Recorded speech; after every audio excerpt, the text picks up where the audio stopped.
Hi guys, welcome back. तो इस video में हम बिजनेस इकोनॉमिक्स की एमसीक्यूज सॉल्व कर रहे हैं for chapter 7 unit 2 which deals with market failure, government intervention to correct market failure. तो चलिए स्टार्ट करते हैं। Question number 1, market failure is a situation which occurs when A. Private goods are not sufficiently provided by the market. B.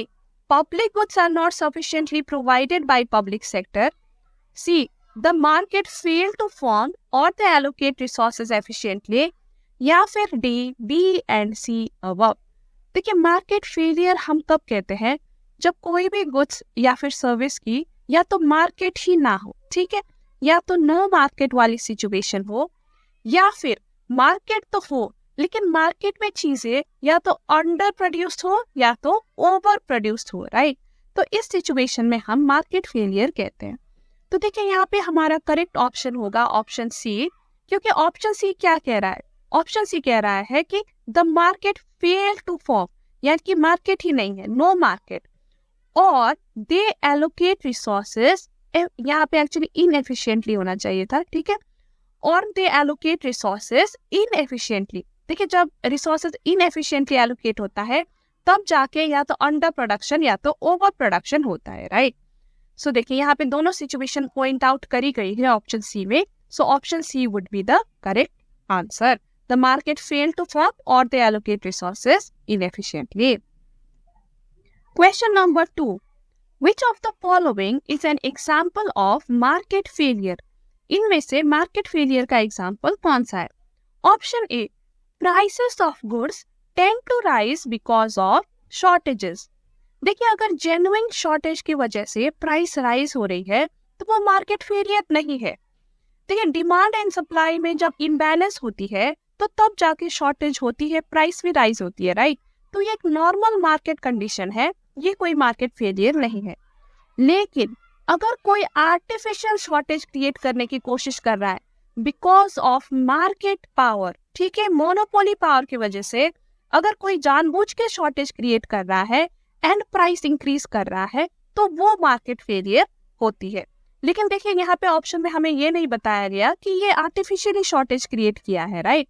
तो हम मान के चलेंगे कि ये जेन्युइन शॉर्टेज है। तो अगर ये जेन्युइन शॉर्टेज है तो ये मार्केट फेलियर नहीं होगा, ठीक है। So option B is not an example. Option A is not an example. अब option B देख लेते हैं। Merit goods are not sufficiently produced and supplied. देखिए, अगर merit goods जैसे कि education, health care sufficiently provide नहीं होती, ठीक है, ये अंडर प्रोड्यूस्ड होती है या अंडर सप्लाइड होती है, तो इसको हम मार्केट फेलियर कहेंगे। This is an example of market failure. देखिए, क्या होता है ना कि फ्री मार्केट में अक्सर लोग मेरिट गुड्स में इतना ध्यान नहीं देते, क्योंकि मेरिट गुड्स इंस्टेंट प्रॉफिट नहीं देती आपको, राइट। ये लॉन्ग टर्म में असर करती है, लॉन्ग टर्म रिटर्न्स देती है। लेकिन प्रॉफिट मेकिंग फर्म्स को तो इंस्टेंट प्रॉफिट चाहिए होता है, राइट। और जो कंज्यूमर्स भी होते हैं उनको भी इंस्टेंट ग्रेटिफिकेशन चाहिए होता है।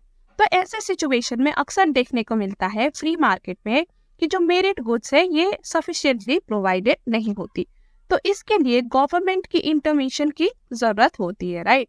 तो ये मार्केट फेलियर है जहाँ पे गवर्नमेंट को इंटरवीन करके करेक्ट करना पड़ता है। So option B is an example of market failure. लेकिन ऑप्शन सी भी देख लेते हैं, चलिए। Prices fall leading to fall in profits and closure of form. देखिए, क्या होता है ना कि जब मार्केट कॉम्पिटिटिव होने लग जाता है, जब न्यू प्लेयर्स आ जाते हैं मार्केट में, तो अक्सर प्राइसेस फॉल होती है, राइट। और जब न्यू प्लेयर्स आते हैं तो पुराने प्लेयर्स के प्रॉफिट भी फॉल होती है। तो अगर वो अडेप्ट नहीं कर पाए ये कंपटीशन में तो उनको क्लोज करना पड़ता है। अगर वो अडेप्ट कर पाए तो वो रन करेंगे, they will continue to run. तो ये एक नॉर्मल मार्केट प्रोसीड्योर है, ठीक है, नॉर्मल कॉम्पिटिटिव मार्केट में अक्सर ऐसा होता है। तो ये भी कोई मार्केट फेलियर की एग्जाम्पल नहीं है, ठीक है। सो नन ऑफ द अबव भी हमारा यहाँ पे इनकरेक्ट आंसर हो जाता है, क्योंकि option B, this is an example of market failure. Question number 3, which of the following is an outcome of market power? देखिए, इनमें से मार्केट पावर की आउटकम कौन सी है? Option A, makes price equal to marginal cost and produce a positive external benefit on others. देखिए ये option कह रहा है कि मार्केट पावर में मार्जिनल कॉस्ट प्राइस के बराबर होती है। देखिए मार्जिनल कॉस्ट प्राइस के बराबर कब होती है, ये अक्सर हमें कॉम्पिटिटिव मार्केट्स में देखने को मिलता है, राइट, जहाँ पे आपकी जो एडिशनल कॉस्ट ऑफ प्रोड्यूसिंग है वही आपकी प्राइस हो जाती है। लेकिन मार्केट पावर वाली सिचुएशन में, मार्केट पावर क्या होता है, जहाँ पे मोनोपोली सिचुएशन हो या फिर ओलिगोपोली सिचुएशन हो, फ्यू फर्म्स के पास ज्यादा पावर हो मार्केट में, तो इन दैट सिचुएशन क्या वो अपने प्राइस को कॉस्ट के बराबर करेंगे? वो नहीं करेंगे। वो अपने प्राइस को ऑब्वियसली हाई करना चाहेंगे कॉस्ट के मुकाबले, राइट, ताकि उनको ज्यादा प्रॉफिट हो, क्योंकि मार्केट पावर में वो प्राइस को इन्फ्लुएंस कर सकते हैं, राइट, वो प्राइस मेकर्स होता है, तो वो प्राइस को कॉस्ट के बराबर नहीं करेंगे, ठीक है, वो हायर करना चाहेंगे। तो इसलिए ये तो एक आउटकम नहीं होगी मार्केट पावर की।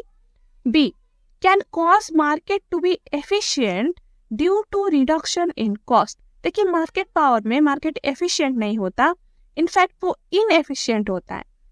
देखिए मे बी वो कॉस्ट में रिडक्शन तो ले आ पाए बिकॉज ऑफ इंटरनल इकोनॉमीज, लेकिन जो कॉस्ट में रिडक्शन वो ले आएंगे इट इज नॉट नेसेसरी कि वो उनकी प्राइस में भी रिफ्लेक्ट हो, ठीक है।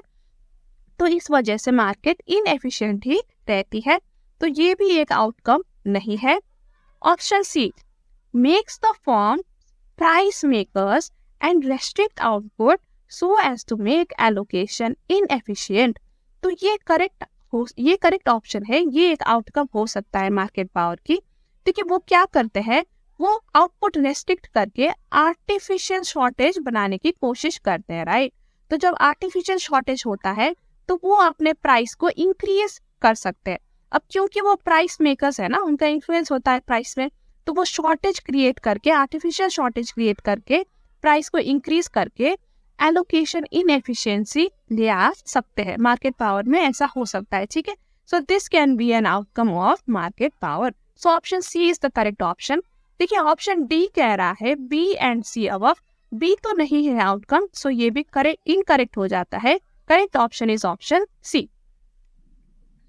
Okay, question number 4, markets do not exist for goods which have positive externalities।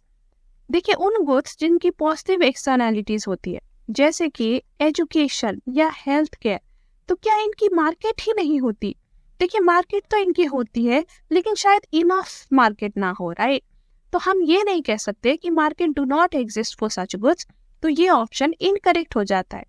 Similarly for goods which have negative externalities, जिसकी नेगेटिव इफेक्ट होती है सोसाइटी में, जैसे कि स्मोकिंग, राइट, तो क्या सिगरेट की मार्केट ही नहीं होती? होती है। ड्रिंकिंग, दारू की भी मार्केट होती है, right. So again we can not say कि goods which have negative externalities उनकी मार्केट ही नहीं होती। तो मार्केट किसकी नहीं होती? मार्केट नहीं होती फॉर प्योर पब्लिक गुड्स। देखिए प्योर पब्लिक गुड्स वो गुड्स होते हैं जो पूरी पब्लिक, सारी पब्लिक इंजॉय कर सकती है, पूरी सोसाइटी इसकी बेनिफिट उठा सकती है, राइट। तो ऐसे गुड्स की मार्केट क्रिएट करना काफी मुश्किल होता है, क्योंकि ये गुड्स की दो कैरेक्टरिस्टिक्स होती है। देखिए एक होता है नॉन एक्सक्लूडेबिलिटी और दूसरा होता है नॉन राइवलस कंजम्पशन। देखिए अगर हम डिफेंस की बात करें, नेशनल डिफेंस की, ये एक प्योर पब्लिक गुड है, राइट। अब इसकी कैरेक्टर एक है नॉन एक्सक्लूडेबिलिटी, यानी कि अगर आपने एक बार डिफेंस प्रोवाइड किया, आपने बॉर्डर को प्रोटेक्ट किया, तो इसकी बेनिफिट पूरी पब्लिक को होगी, राइट। लेकिन सारे पब्लिक इसकी कॉस्ट में कंट्रीब्यूट नहीं करेंगे। अब कुछ लोग कहेंगे कि हमें तो चाहिए ही नहीं था, अब आपने बना दिया तो हम इंजॉय कर रहे हैं, लेकिन हमें चाहिए ही नहीं था तो हम कॉस्ट में कंट्रीब्यूट नहीं करेंगे। तो ऐसे गुड्स की कॉस्ट रिकवर करना, क्योंकि देखिए आप किसी को एक्सक्लूड नहीं कर सकते इसके बेनिफिट एंजॉय करने के लिए, लेकिन सबसे आप कॉस्ट रिकवर भी नहीं कर सकते, तो इसकी मार्केट क्रिएट करना मुश्किल होता है। सिमिलरली नॉन राइवलस कंजम्पशन, यानी कि देखिए अगर आपका पड़ोसी डिफेंस का फायदा उठा रहा है, बेनिफिट ले रहा है, तो क्या आपके लिए डिफेंस की बेनिफिट कम हो जाएगी? नहीं होगी ना, ये तो सबको बराबर मिलेगी। तो किसी की भी इस चीज की कमी नहीं होगी, because others are consuming it, ठीक है। तो अगर कमी नहीं होगी तो कोई भी इसके लिए पे करने को तैयार नहीं होगा, क्योंकि एनी हाउ वो इंजॉय कर पा रहे हैं, राइट। तो देखिए ऐसे कैरेक्टरिस्टिक्स की वजह से, because of these two characteristics, pure public goods की कॉस्ट रिकवर करना, इसकी मार्केट क्रिएट करना काफी मुश्किल हो जाता है फॉर प्राइवेट प्लेयर्स। तो इसलिए ऐसे गुड्स की मार्केट क्रिएट करने के लिए या ऐसे गुड्स की कॉस्ट रिकवर करने के लिए गवर्नमेंट की इंटरवेंशन जरूरी होती है। ओके, सो आई होप आपको थोड़ा सा क्लियर हो गया होगा ये concept. So market do not exist for pure public goods. Option B is the correct answer. Question number 5, which of the following is the right argument for provision of public good by the government? देखिए government को public good की provision क्यों बनानी चाहिए? Which is the correct reason? Option A, government have huge resources at their disposal. देखिए क्योंकि government के पास बहुत ज्यादा रिसोर्स है, पैसा है, तो क्या इसलिए पब्लिक गुड बनानी चाहिए?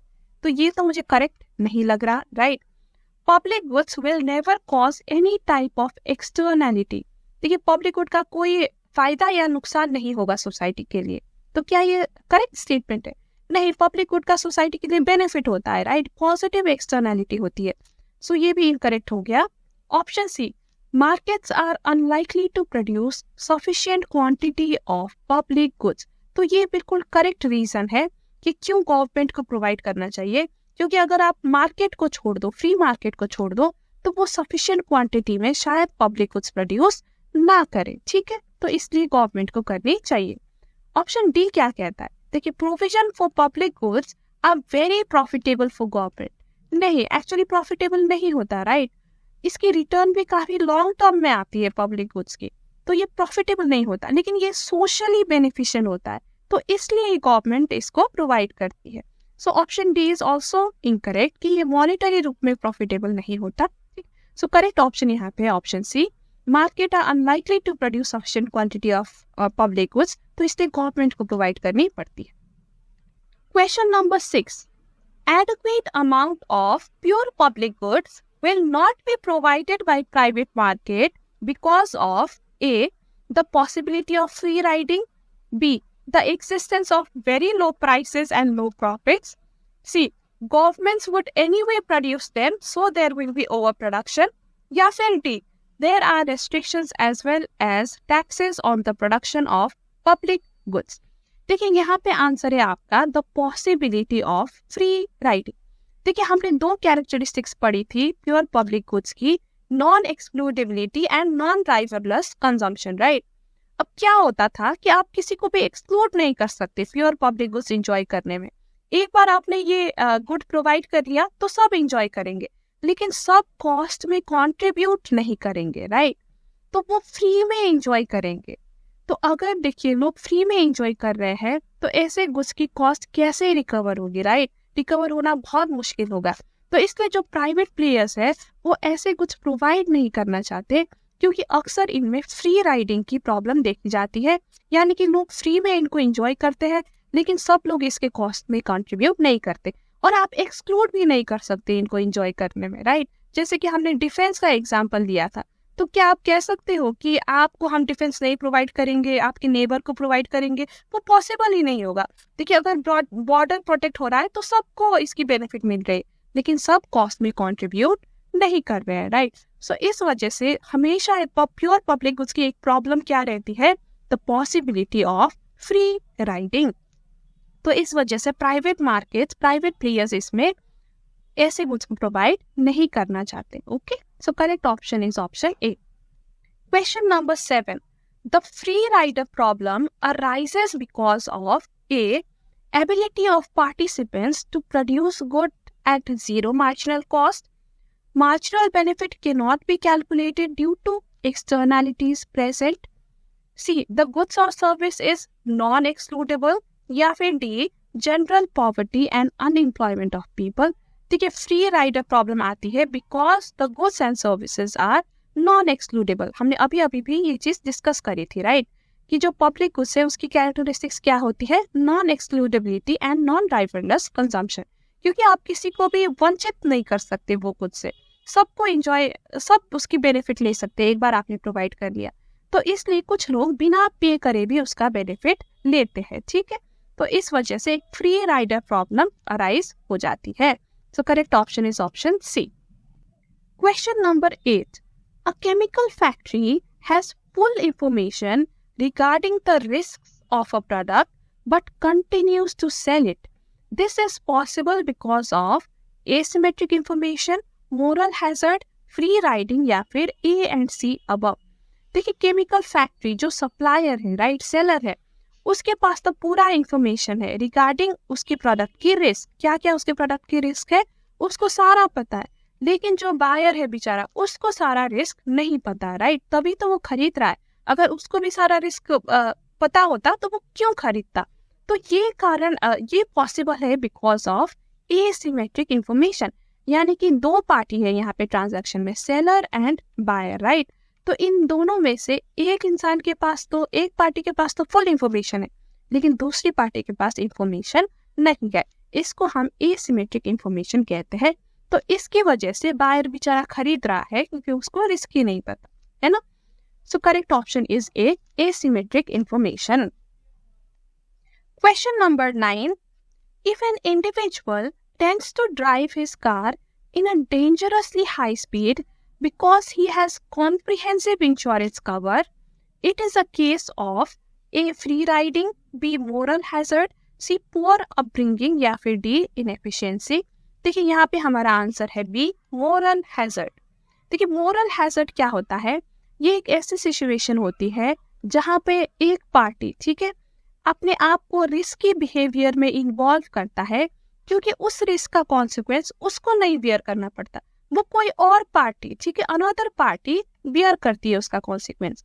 जैसे कि मान लीजिए एक इंडिविजुअल ने इंश्योरेंस कवर ले रखा है राइट, तो अगर देखिए अगर वो डेंजरसली ड्राइव करेगा और एक्सीडेंट उसकी हो जाएगी तो उसका भरपाई कौन करेगा, वो इंश्योरेंस करेगा राइट, खुद इंडिविजुअल को नहीं करना पड़ेगा।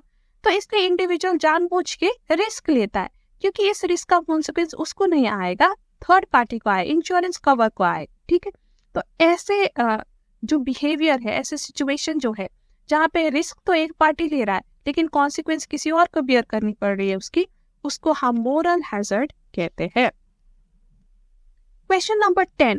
Smoking in public is a case of A. negative consumption externality, B. negative production externality, C. internalizing externality या फिर D. none of the above। Answer is negative consumption externality right। देखिए smoking का negative effect कब होगा, जब एक इंसान उसको कंज्यूम करेगा, और सिर्फ उसको नहीं होगा जो उसके आसपास के लोग हैं उनको भी होगा क्योंकि उनकी भी पैसिव स्मोकिंग हो जाती है राइट। जो धुआं वो इंसान निकालेगा वो उसके आसपास के लोगों को भी अफेक्ट करेगा इवन दो वो स्मोक नहीं कर रहे, तो इसकी नेगेटिव कंजम्पशन एक्सटर्नैलिटी होती है। Question number 11. Read the following statements. देखिए हमें अब ये स्टेटमेंट्स पढ़ के पता लगाना है कि कौन सा स्टेटमेंट यहाँ पे करेक्ट है और कौन सा करेक्ट नहीं है। तो चलिए स्टार्ट करते हैं। Option 1. The market based approaches to control externalities operate through price mechanism। देखिए ये स्टेटमेंट करेक्ट है। मार्केट का अप्रोच क्या है एक्सटर्नैलिटी कंट्रोल करने का, कि प्राइस में चेंज करे। फॉर इंस्टेंस अगर कोई नेगेटिव एक्सटर्नैलिटी क्रिएट कर रहा है ठीक है तो क्या करे, उसको टैक्स लगा दे, उस पर पेनल्टी लगा दे ठीक है, ताकि जो नेगेटिव असर वो कर रहा है सोसाइटी को उसके लिए उसे पे करना पड़े। सिमिलरली अगर कोई पॉजिटिव एक्सटर्नैलिटी क्रिएट कर रहा है, सोसाइटी के लिए बेनिफिट क्रिएट कर रहा है, तो उसकी हेल्प करे, उसे सब्सिडी प्रोवाइड करे ताकि उसकी कॉस्ट कम हो ठीक है, और बाकी लोग भी इंकरेज हो वैसे गुड्स प्रोड्यूस करने के लिए। तो ये एक मार्केट बेस्ड अप्रोच है एक्सटर्नैलिटी को कंट्रोल करने का। तो ये बिल्कुल करेक्ट स्टेटमेंट है ठीक है। Statement 2. When externalities are present the welfare loss would be eliminated. देखिए ये बात कर रहा है कि अगर नेगेटिव एक्सटर्नैलिटी है और आपने मार्केट बेस्ड अप्रोच अपनाया उसे कंट्रोल करने के लिए, तो जो वेलफेयर लॉस हो रहा था, जो नेगेटिव असर हो रहा था, वो कंप्लीटली एलिमिनेट हो जाएगा। तो क्या ये सच है? देखिए मान लीजिए पोल्यूशन एक नेगेटिव एक्सटर्नैलिटी हो रही है ठीक है, और आपने जो पोल्यूशन क्रिएट कर रहे हैं उन पे टैक्स लगा दिया, पेनल्टी लगा दिया, तो क्या इससे पोल्यूशन कंप्लीटली इरेडिकेट हो जाएगा, कंप्लीटली एलिमिनेट हो जाएगा? नहीं, आप उनको पे तो करवा रहे हो राइट, आप थोड़ा सा कॉप करने की कोशिश कर रहे हैं पोल्यूशन, लेकिन पेनल्टी या टैक्स से पोल्यूशन कंप्लीटली एलिमिनेट हो जाएगा, ये जरूरी नहीं है, ये सच नहीं है, राइट। तो कंप्लीटली एलिमिनेट तो नहीं होता, तो ये स्टेटमेंट इनकरेक्ट है। Statement 3, the key to internalizing an externality is to ensure that those who create the externalities include them while making decision। देखिए ये क्या कह रहा है कि अगर आप कोई भी एक्सटर्नैलिटी क्रिएट कर रहे हो, चाहे वो पॉजिटिव एक्सटर्नैलिटी हो चाहे वो नेगेटिव एक्सटर्नैलिटी हो, तो आपके जो प्राइस है ना उसमें इनकी इफेक्ट इंक्लूड होनी चाहिए, आपके डिसीजन में इंक्लूड होनी चाहिए। जैसे कि अगर आप पॉजिटिव एक्सटर्नैलिटी क्रिएट कर रहे हो तो उसका आपको फायदा होना चाहिए, और अगर आप नेगेटिव एक्सटर्नैलिटी क्रिएट कर रहे हो तो आपको उसके लिए पे करना पड़ेगा, ठीक है, आपको पेनल्टी उसमें लगनी चाहिए। तो यही चीज ये स्टेटमेंट कह रहा है। तो ये तो बिल्कुल करेक्ट है, राइट। जो ये एक्सटर्नैलिटी क्रिएट कर रहा है उसी को उसकी कॉस्ट या बेनिफिट बियर करना पड़ेगा। सो हमने क्या देखा, देखिए स्टेटमेंट 1 करेक्ट है, स्टेटमेंट 3 करेक्ट है, right. 1 and 3 are correct, 2 is incorrect. तो अब हम ऑप्शंस देख लेते हैं। देखिए ऑप्शन ए कह रहा है 2 and 3 are correct, so ये incorrect हो जाता है। 1 only is correct, no. 2 only is correct, no. 1 and 3 are correct, so option D is the correct option. Question number 12, which of the following statements is false? तो यहाँ पे हमें false statement ढूंढना है। A, tradable permits provide incentive to innovate and reduce negative externality। देखिए ये तो correct statement है, right? ट्रेडेबल परमिट्स यूज होता है जनरली पोल्यूशन या एमिशन जैसे चीजों में, राइट, जो नेगेटिव एक्सटर्नैलिटी क्रिएट करते हैं। अब ट्रेडेबल परमिट्स में क्या होता है ना कि देखिए लोगों को परमिट दी जाती है कि आप कितना पोल्यूशन, कितना एमिशन कर सकते हो। तो अगर लोगों ने जितना परमिट लिया हुआ है उससे अगर वो ज्यादा पोल्यूशन करते हैं ना तो उनको एडिशनल परमिट खरीदनी पड़ेंगी, जिससे उनकी कॉस्ट इंक्रीज होगी। और अगर वो परमिट से कम करते हैं ना एमिशन, तो उनके पास जो एडिशनल परमिट बचा हुआ है उसको वो सेल कर सकते हैं, जिससे उनकी कॉस्ट डिक्रीज होगी, राइट। तो देखिए जब अगर आपको पता है कि आप पोल्यूशन करने से आपकी कॉस्ट इंक्रीज होगी, आपको एडिशनल परमिट खरीदना पड़ेगा, तो आप कम पोल्यूशन करने की कोशिश करोगे। सिमिलरली जब आपको पता है कि अगर मैं कम करूं तो मैं अपनी परमिट सेल कर सकता हूँ, एडिशनल परमिट, और पैसा कमा सकता हूँ, अगेन आप पोल्यूशन कम करने की कोशिश करोगे।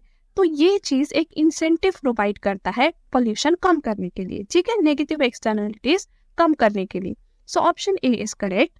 Option B, a subsidy on a good which has substantial positive externalities would reduce its cost and consequently its price would be lower। ये भी बिल्कुल करेक्ट है, क्योंकि पॉजिटिव एक्सटर्नैलिटी वाले गुड्स में हम सब्सिडी देते हैं ताकि उसकी कॉस्ट कम हो, लोग ज्यादा उसे प्रोड्यूस करें और ज्यादा कंज्यूम करें। So B is also correct. Option C, substantial negative externalities are involved in the consumption of merit goods. तो ये स्टेटमेंट फॉल्स है। देखिए मेरिट गुड्स तो पॉजिटिव एक्सटर्नैलिटी क्रिएट करता है, नेगेटिव नहीं, राइट। तो ये इनकरेक्ट स्टेटमेंट हो गया।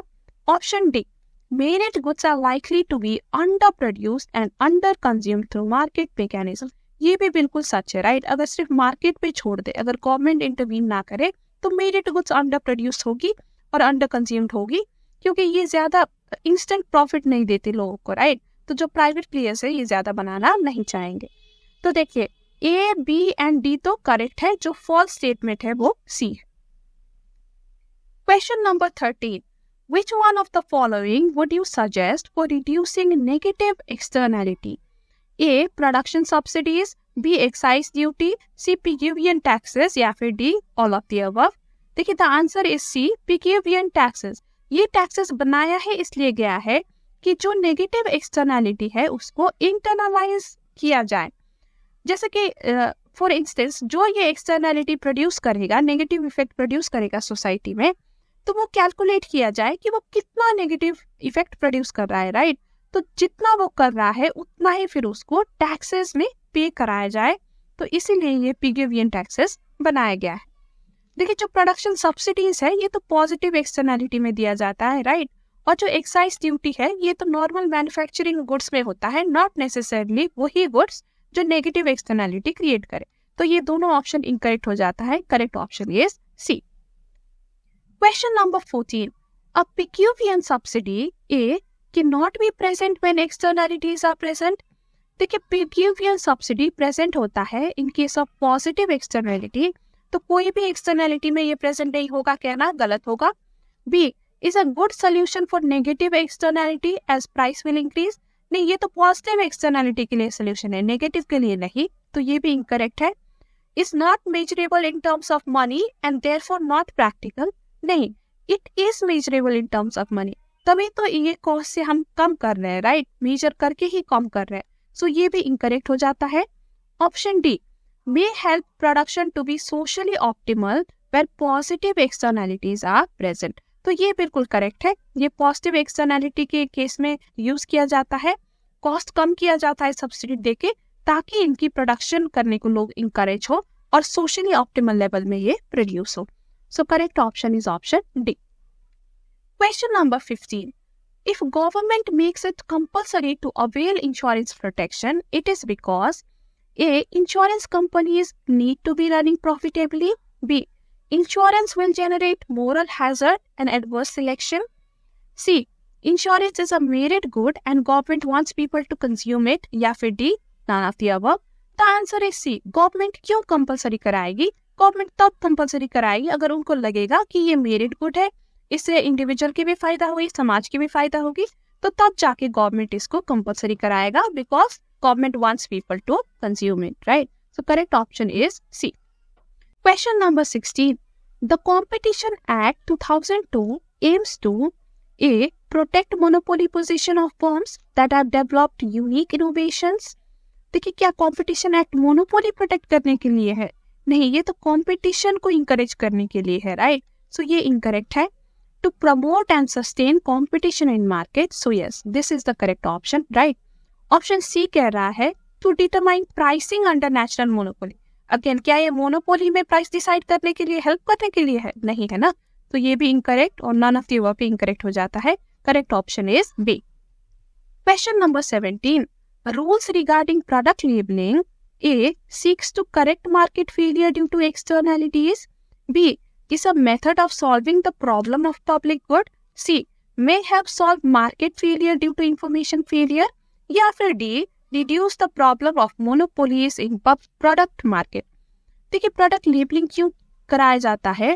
ताकि जो प्रोडक्ट के रिगार्डिंग सच इंफॉर्मेशन हो, ट्रू इंफॉर्मेशन हो, वो प्रोडक्ट में ही कंज्यूमर को दिखे, राइट? और वो कोई रॉन्ग इंफॉर्मेशन की वजह से या मैनिपुलेट होके प्रोडक्ट ना खरीदे. तो इसका मेन पर्पस होता है to solve market failure due to information failure, ताकि लोग गलत इंफॉर्मेशन या गलत मैनिपुलेशन में आके प्रोडक्ट ना खरीदे. जब आप लेबल करोगे प्रोडक्ट को, तो प्रोडक्ट की सारी इंफॉर्मेशन आपको वो प्रोडक्ट के डिब्बे में ही दिख जाएगी, राइट? तो कंज्यूमर को भी दिख जाएगी, उनको एक्चुअल इंफॉर्मेशन मिलेगा और वो एक इन्फॉर्म डिसीजन बना पाएंगे, ठीक है? तो इस इंफॉर्मेशन फेलियर वाली प्रॉब्लम को सॉल्व करने के लिए लेबलिंग कराया जाता है. Question number 18. Identify the incorrect statement. तो इनमें से इनकरेक्ट स्टेटमेंट कौन सा है, हमें पता लगाना है, right? Option A. A minimum support price for agricultural goods is a market intervention method to guarantee steady and assured income to farmers. देखिए, ये करेक्ट स्टेटमेंट है. गवर्नमेंट क्या करती है कि एक मिनिमम सपोर्ट प्राइस फार्मर्स को प्रोवाइड करती है, यानी कि हम आपके गुड्स के लिए एक मिनिमम प्राइस प्रोवाइड करेंगे. लेट्स से उनकी मिनिमम सपोर्ट प्राइस है ₹50 पर केजी, ठीक है? तो अगर फार्मर्स अपने प्रोडक्ट सिर्फ ₹45 में बेच पाया मार्केट में, तो गवर्नमेंट क्या करेगी, जो एडिशनल ₹5 है ना, ये फार्मर्स को अपने तरफ से देगी. तो ऐसा वो क्यों करती है? ताकि फार्मर्स के पास एक स्टेडी एंड अश्योर्ड इनकम बना रहे, ठीक है? तो ये बिल्कुल एक करेक्ट स्टेटमेंट है कि ऐसा मार्केट इंटरवेंशन किया जाता है. Option B. An externality is internalized if the ones that generate the externality incorporate them into their private cost benefit analysis. ये बिल्कुल सच है, राइट? अगर आपको एक्सटर्नैलिटी को इंटरनलाइज करनी है, तो जिन्होंने वो एक्सटर्नैलिटी प्रोड्यूस किया है, उसका कॉस्ट या फिर उसका बेनिफिट उनको ही बियरना पड़ेगा. तो this is also correct. Statement C. The production and consumption of demerit goods are likely to be less than optimal under free markets. नहीं, फ्री मार्केट्स में तो डीमेरिट गुड्स का over production and over consumption होने का डर होता है, right. Under consumption है, ओवर देखिए मोर देन ऑप्टिमल प्रोड्यूस होने का डर होता है, क्योंकि ऐसे गुड्स प्रॉफिटेबल होती है, राइट. तो ये एक इनकरेक्ट स्टेटमेंट है. Option D, compared to pollution taxes, the cap and trade method is administratively cheap and simple to implement and ensure that pollution is minimized in the most cost-effective way. ये भी correct statement है, right. Cap and trade method में क्या होता है कि एक cap लगाया जाता है, एक मैक्सिमम लिमिट कि इतना आप पोल्यूशन कर सकते हो, एमिशन कर सकते हो, राइट. और अगर आपने अपने लिमिट से कम किया तो एक्स्ट्रा जो आपका बचा हुआ परमिट है वो आप ट्रेड कर सकते हो, किसी और को सेल करके पैसा ले सकते हो. तो ये एक बहुत ही इफेक्टिव मेथड है टू कंट्रोल पोल्यूशन. तो देखिए जो इनकरेक्ट स्टेटमेंट, फॉल्स स्टेटमेंट है वो ऑप्शन सी है, ठीक है. बाकी A, B and D they are correct.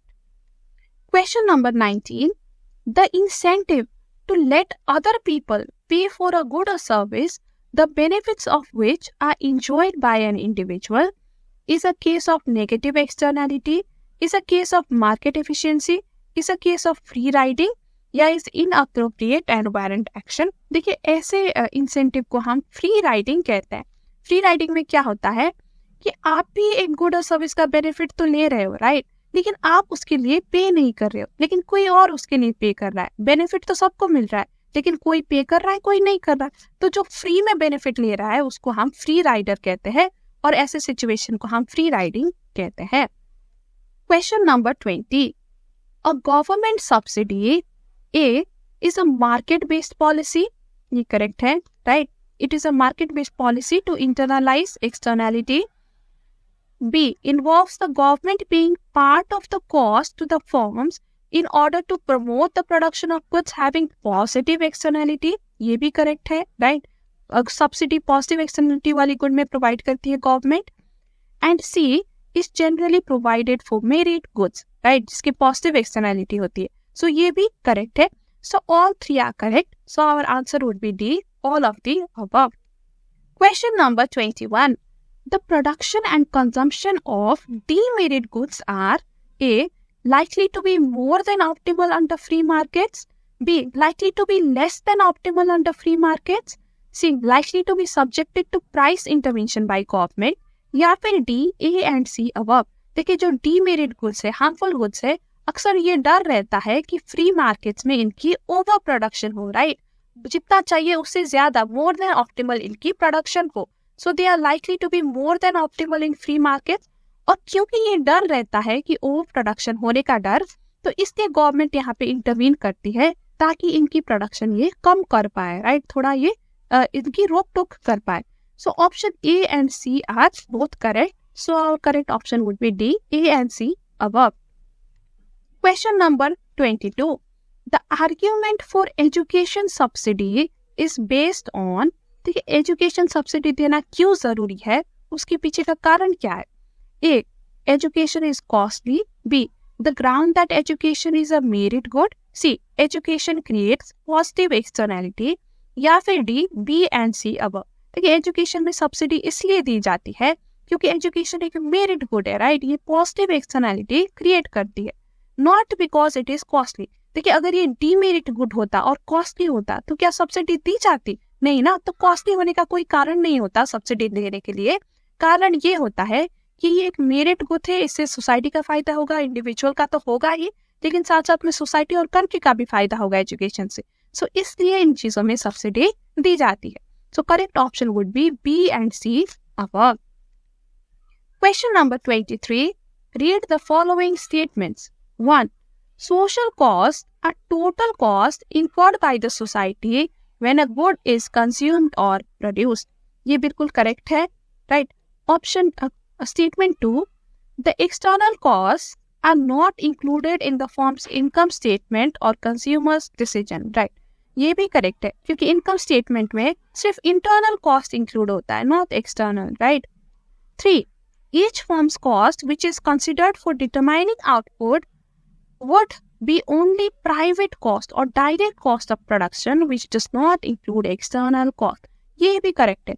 Firm अपनी जो कॉस्ट कहता है तो ये कॉस्ट में वो सिर्फ अपनी direct cost, internal cost add करता है, एक्सटर्नल कॉस्ट को ऐड नहीं करता। Statement 4, production and consumption decisions are efficient only when private cost are considered. नहीं, देखिए ये एफिशिएंट तब होता है जब आप प्राइवेट कॉस्ट और सोशल कॉस्ट, एक्सटर्नल कॉस्ट दोनों को कंसिडर करो, राइट। अगर आप सिर्फ प्राइवेट कॉस्ट को कंसिडर कर रहे हो तो इसको हम एफिशिएंट नहीं कह सकते। सो देखिए यहाँ पे 1, 2 एंड 3 तो करेक्ट है, राइट। ऑप्शन 4 इनकरेक्ट है। तो चलिए अब ऑप्शन हम देखते हैं। ऑप्शन ए कह रहा है 1 and 3 are correct. Option B कह रहा है statements 1, 2 and 3 are correct. So ये करेक्ट है, right. Statement 1 only is correct, ये भी इनकरेक्ट है। All the above are correct भी इनकरेक्ट है। सो करेक्ट ऑप्शन है हमारा B, statement 1, 2 and 3 are correct. Question number 24. Government failure occurs when A.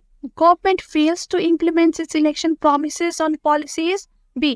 A government is unable to get re-elected. C. Government intervention is ineffective and produces fresh and more serious problems. या फिर D. None of the above. The correct option is option C. देखिए पहले हमने market failure के बारे में पढ़ा था, राइट, कि जब मार्केट फेल करता है तो गवर्नमेंट इंटरवीन करती है। लेकिन अगर गवर्नमेंट के इंटरवीन करने की वजह से प्रॉब्लम सॉल्व नहीं हो रही बट फ्रेश प्रॉब्लम और क्रिएट हो रही है और सीरियस प्रॉब्लम क्रिएट हो रही है, तो तब हम कहेंगे कि गवर्नमेंट की इंटरवेंशन अनसक्सेसफुल हुई या फिर गवर्नमेंट की इंटरवेंशन फेल हुई, ठीक है। तो उसी को हम गवर्नमेंट फेलियर कहते हैं। So correct option is C. अगर आप ऐसे ही एमसीक्यूज प्रैक्टिस करना चाहते हो तो आप हमारे मॉक टेस्ट भी अटेम्प्ट कर सकते हो। हमने एक बंडल निकाला है मॉक टेस्ट का, जहाँ पे आपको 2 सेट्स ऑफ मॉक टेस्ट मिलेगा, जो आप घर बैठे बैठे अपने लैपटॉप में या फोन के थ्रू प्रैक्टिस कर सकते हो। देखिए ईच सेट में आपको 100 क्वेश्चन मिलेगा, ठीक है, जो आपकी इंस्टीट्यूट की न्यू सिलेबस है, जिसमें ईच चैप्टर की वेटेज जो दी गई है तो उसी हिसाब से हमने क्वेश्चन बनाया है। क्वेश्चन काफी चैलेंजिंग है, आपको करने में मजा भी आएगा और हर टेस्ट के एंड में आपको आपका स्कोर भी दिख जाएगा, तो इससे आपको अपनी प्रिपेयर्डनेस लेवल भी पता चलेगी। स्कोर देखने के बाद आप टेस्ट को रिव्यू कर सकते हो, कौन से क्वेश्चन आपने राइट किया, कौन सा रॉन्ग किया, ये सब देख सकते हो। हर क्वेश्चन के पीछे आपको एक्सप्लेनेशन भी मिलेगा, वो भी आप पढ़ सकते हो और अपने डाउट क्लियर कर सकते हो। और ये बंडल आपको अवेलेबल है सिर्फ 120 रुपीज में, बहुत ही नॉमिनल प्राइस हमने रखा है ताकि सब अफोर्ड कर पाए। और इसकी 180 डेज की वैलिडिटी है, यानी कि 180 डेज में आप कभी भी टेस्ट ले सकते हो और टेस्ट लेने के बाद आप बार बार रिवाइज भी कर सकते हो। 180 डेज के अंदर आप कभी भी लॉग इन करो, रिवाइज करो, देखो आपने कहाँ पे पहले रॉन्ग किया था, सारे एक्सप्लेनेशन पढ़ो, तो ये सब आप कर सकते हो, ठीक है। टेस्ट का लिंक जो है आपको डिस्क्रिप्शन में मिल जाएगा।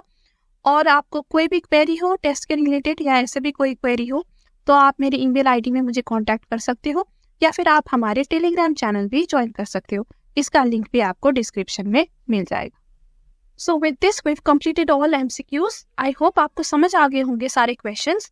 अगर आपको अभी भी डाउट है तो आप कमेंट करके भी अपना डाउट पूछ सकते हैं। तो अगर आपको ये वीडियो हेल्पफुल लगी हो तो लाइक करिएगा वीडियो को और अपने फ्रेंड्स के साथ भी जरूर शेयर करिएगा और चैनल को सब्सक्राइब करिएगा, क्योंकि we will be back with another video soon. तो तब तक के लिए bye bye and take care.